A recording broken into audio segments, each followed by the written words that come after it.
I wanted to start talking about the broader economic backdrop in which you operate.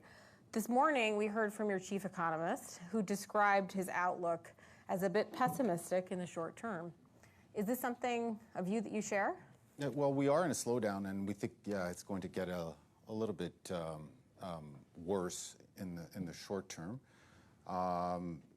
We have to keep an eye on an evolving labor market. September numbers were a little bit stronger on both sides of the border, but we think it will weaken over the next little while. I think there is still some economic pressure from monetary policy that is still restrictive. So rates are starting to come down, but that's going to take a bit of time.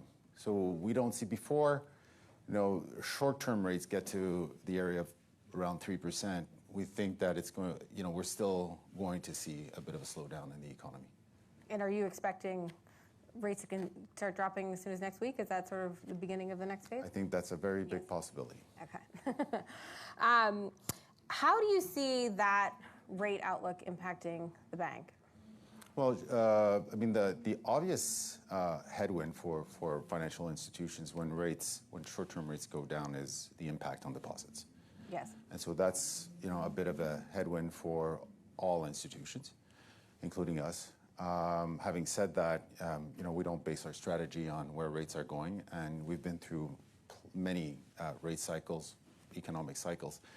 So growing the bank and we have a very diversified business mix. So it's a bit of a headwind, but there are other businesses that, could do well. It could, help loan growth. It's always a good thing also for capital markets activity as well. Mm-hmm.